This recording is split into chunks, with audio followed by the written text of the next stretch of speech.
Membuat cerpen. Anak-anak, kali ini kita akan belajar membuat cerpen. Apakah kalian sudah tahu cerpen itu apa? Cerpen sering kita sebut dengan cerita pendek yang berbentuk kisah tidak nyata atau fiksi dan karangan.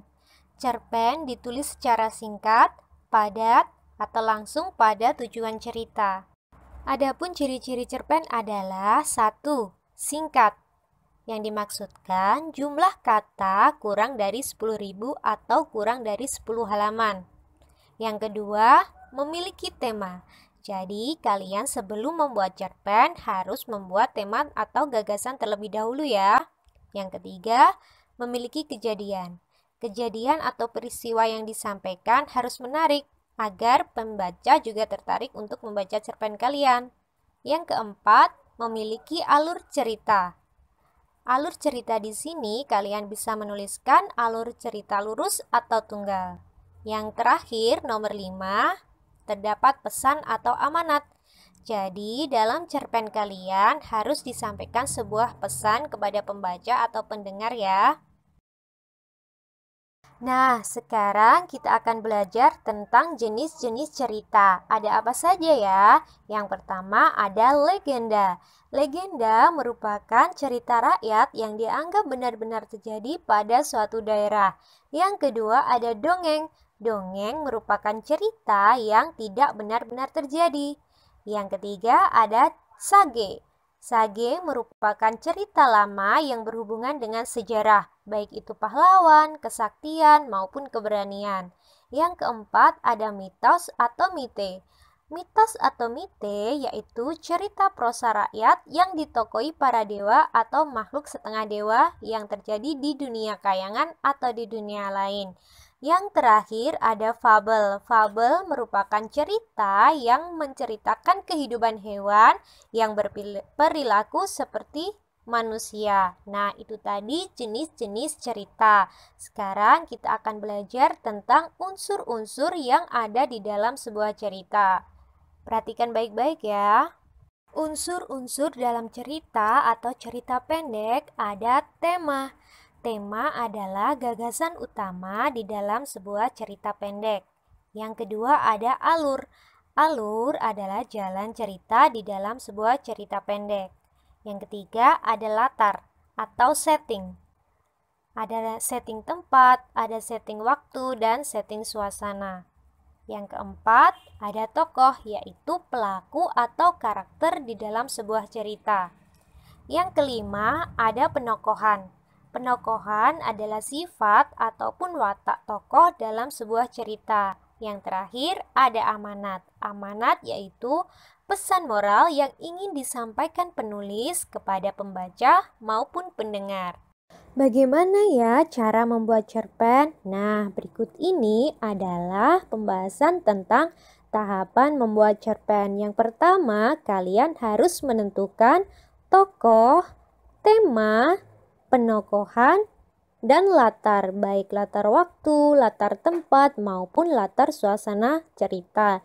Yang kedua, menentukan alur cerita, baik itu awal, inti, atau tengah, dan akhir. Kalian sudah mempelajari belum bahwa alur cerita itu seperti rangkaian kereta api? Lokomotif sebagai awal cerita. Di situ kita bisa memperkenalkan para tokoh dan menunjukkan unsur dasar cerita, baik itu waktu kejadian, latar tempat, dan suasana. Sedangkan gerbong-gerbong yang ada di tengah itu merupakan inti cerita atau tengah. Munculnya masalah dalam cerita dan adanya penyelesaian masalah. Kemudian pada gerbong akhir itu merupakan akhir cerita atau kesimpulan. Di situ kita bisa menceritakan berbagai masalah dan rintangan telah dihadapi oleh tokoh utama dan telah terselesaikan dengan baik. Setelah kalian menentukan alur cerita, kalian bisa menuliskan cerita tersebut sesuai dengan unsur-unsur yang telah kalian buat. Nah, yang terakhir nih, setelah kalian menulis cerita dari awal sampai akhir, kalian bisa mengoreksi kembali cerpen yang telah kalian tulis. Nah, mudah kan untuk belajar membuat cerpen? Sekarang tugas kalian nih, membuat cerpen sesuai dengan kreasi kalian. Demikian tadi adalah belajar kita tentang membuat cerpen. Terima kasih karena kalian sudah belajar dengan baik. Assalamualaikum warahmatullahi wabarakatuh. Unsur-unsur dalam sebuah cerita. Hai anak-anak, bagaimana kabar kalian? Ibu harap kalian sekarang dalam keadaan sehat dan masih tetap semangat belajar. Kali ini kita akan membahas tentang unsur-unsur sebuah cerita. Kemarin kalian sudah mempelajari bagaimana ya cara membuat cerita pendek. Nah, sekarang kita akan mempelajari tentang unsur-unsur yang ada dalam sebuah cerita. Masih ingat tidak? Ada jenis cerita apa saja ya yang kalian pernah pelajari? Coba kita ulang kembali ya pembelajaran tentang jenis-jenis cerita. Ada apa saja? Yang pertama ada legenda. Legenda yaitu cerita rakyat yang dianggap benar-benar terjadi pada suatu daerah. Ada juga mitos atau mite. Cerita prosa rakyat yang ditokoi oleh para dewa atau makhluk setengah dewa yang terjadi di dunia lain atau di dunia kayangan, dan juga dianggap benar oleh masyarakat yang mempercayainya. Kemudian ada dongeng, yaitu cerita yang tidak benar-benar terjadi. Kemudian ada sage, cerita lama yang berhubungan dengan sejarah, baik itu sejarah pahlawan, kesaktian, maupun keberanian. Yang terakhir ada fabel, cerita yang sering kalian dengar, yaitu cerita hewan yang berperilaku menyerupai manusia. Sudah ingat kan tentang jenis-jenis cerita? Sekarang kita akan belajar tentang unsur-unsur cerita nih. Unsur cerita ada dua, yaitu unsur intrinsik dan unsur ekstrinsik. Apa itu unsur intrinsik? Unsur intrinsik adalah unsur yang mempengaruhi sebuah cerita yang berada dalam cerita tersebut. Contohnya ada tema, ada tokoh, ada penokohan, ada alur, ada amanat, ada setting atau latar, dan juga ada pesan moral atau moral value. Sedangkan unsur ekstrinsik adalah unsur yang mempengaruhi sebuah cerita tetapi berasal dari luar cerita. Contohnya apa saja? Ada latar belakang pengetahuan penulis, kemudian ada kondisi masyarakat saat penulis masih hidup. Ada juga nilai-nilai seperti agama, adat, sosial, dan lain-lain. Ada juga loh pesan moral atau moral value yang disampaikan penulis tetapi tidak tertulis dalam sebuah cerita. Nah, itu tadi adalah pengertian singkat dari unsur intrinsik dan unsur ekstrinsik. Setelah ini kita akan bahas satu persatu ya unsur-unsur tersebut. Tema. Tema bisa dikatakan sebagai inti dari sebuah cerita. Tema merupakan ide pokok atau gagasan besar yang melandasi sebuah cerita. Contoh-contoh tema ada tema persahabatan, tema keluarga, tema kasih sayang, tema pendidikan, tema keagamaan, tema jenaka atau lucu, dan masih banyak yang lainnya. Tokoh. Tokoh adalah pelaku dalam sebuah cerita. Tokoh bisa saja dari manusia, hewan, tumbuhan, bahkan benda mati seperti matahari, batu, tanah bisa menjadi seorang tokoh. Jenis tokoh ada tokoh utama, tokoh pembantu atau pendamping atau figuran, dan tokoh cameo. Tokoh utama yaitu tokoh yang sering muncul dalam cerita tersebut, sedangkan tokoh pembantu atau figuran adalah tokoh yang berperan mendukung tokoh utama, sedangkan cameo hanya sebagai tokoh yang lewat tanpa ada sebuah kepentingan. Penokohan. Penokohan adalah watak atau sifat yang dimiliki oleh tokoh dalam sebuah cerita. Nah, watak tokoh ada yang bersifat baik disebut protagonis, sedangkan tokoh yang bersifat jahat disebut antagonis. Ada juga loh tokoh yang bersifat sebagai penengah, yaitu disebut tritagonis. Latar atau setting, yaitu segala keterangan yang berkaitan dengan waktu, tempat, dan suasana yang terjadi pada cerita. Latar waktu berarti kapan cerita tersebut terjadi, misalnya pada zaman dahulu, di waktu malam itu, pada siang itu, dan lain sebagainya. Latar tempat adalah tempat cerita itu dikisahkan, misalnya di sebuah hutan, di istana, di rumah sang nenek, dan lain-lain. Sedangkan latar suasana yaitu suasana baik tokoh maupun suasana cerita tersebut. Contohnya, pada malam yang hening, putri sedang bersedih. Nah, hening dan bersedih adalah contoh latar suasana. Alur. Alur yaitu urutan jalan cerita yang disampaikan oleh penulis. Kemarin kalian sudah mempelajarinya loh. Masih ingat kan tentang gerbong-gerbong kereta api? Lokomotif yaitu bertindak sebagai awal cerita, di mana di sana mengenalkan tokoh-tokohnya. Kemudian gerbong-gerbong selanjutnya adalah inti cerita yang berisikan sebuah permasalahan, kemudian ada penyelesaian permasalahan. Sedangkan di akhir gerbong merupakan akhir cerita, bisa berakhir bahagia ataupun berakhir sedih. Amanat atau pesan, yaitu pesan moral atau pesan kebaikan yang terdapat dalam sebuah cerita. Pesan moral ini bisa ditulis dalam sebuah cerita, ada juga yang secara tersirat, jadi tidak dituliskan dalam sebuah cerita tersebut. Demikian tadi adalah pembahasan tentang unsur-unsur intrinsik.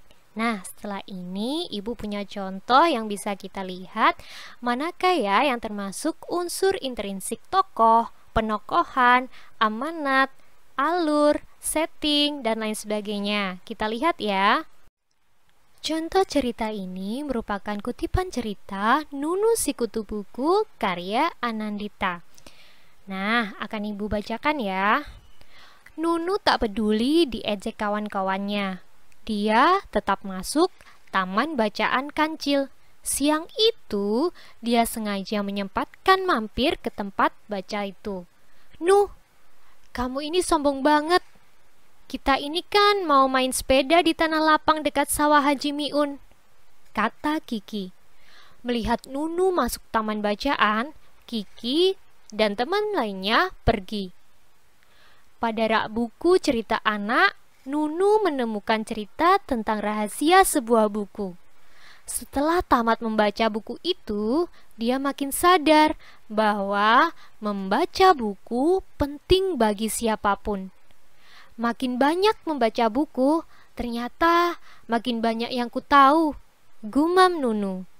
Kita akan bahas ya unsur-unsur intrinsik dari cerita tersebut. Nunu, Kiki, dan teman lainnya merupakan tokoh dalam cerita. Taman bacaan kancil merupakan latar tempat. Siang itu merupakan latar waktu. Sedangkan membaca buku penting bagi siapapun merupakan amanat atau pesan. Kali ini kita akan mendengarkan cerita yang berjudul Tupai dan Ikan Gabus yang disandur dari dongeng dan cerita rakyat Nusantara paling melegenda Ajeng Restiani. Kalian bisa membacanya di buku siswa halaman 95 ya. Kita perhatikan dulu ceritanya sebagai berikut. Dahulu kala, hiduplah sepasang sahabat di daerah Kalimantan Barat. Mereka adalah seekor tupai dan seekor ikan gabus. Setiap hari mereka selalu melakukan kegiatan bersama, mencari makan, bermain, bahkan mengunjungi tempat-tempat baru selalu dilakukan bersama. Suatu hari, Tupai tidak melihat gabus sahabatnya. Ia mencarinya ke tempat biasa gabus tinggal. Saat bertemu, Tupai sangat kaget. Gabus terlihat lesu. Ternyata ia sedang sakit. Tupai sangat sedih. Ia menawarkan makanan untuk sahabatnya. Namun Gabus tidak berselera makan. Gabus hanya menginginkan satu jenis makanan yang diyakininya dapat menyembuhkan penyakitnya. Tupai berjanji akan mencari demi sahabatnya. Setelah Gabus mengatakan makanan yang dapat menyembuhkan penyakitnya, Tupai sangat kaget. Ia harus mencari hati ikan hiu. Ikan hiu sangat ganas. Tidak terfikir olehnya ia bisa mendapatkannya. Namun Tupai bertekad untuk mendapatkannya. Ia ingin sahabatnya sembuh. Tupai kemudian melompat dari satu pohon kelapa ke pohon kelapa lainnya yang dekat dengan tepi pantai. Saat menemukannya, ia melobangi satu kelapa dan membiarkannya airnya habis. Kemudian sang tupai masuk ke dalam kelapa. Di dalam perut ikan, tupai kemudian keluar dari kelapa dan menggigit hati ikan hiu. Ikan tersebut mencoba bertahan sampai kehabisan tenaga. Ombak besar membawa ikan hiu ke tepi pantai. Saat itulah tupai keluar dari mulut ikan hiu dan membawa hati ikan kepada sahabatnya. Sampai di tempat ikan gabus, tupai kemudian memberikan hati ikan hiu untuk dimakannya. Beberapa hari kemudian, tupai melihat sahabatnya segar kembali. Betapa senangnya tupai melihat ikan gabus sehat seperti sedia kala.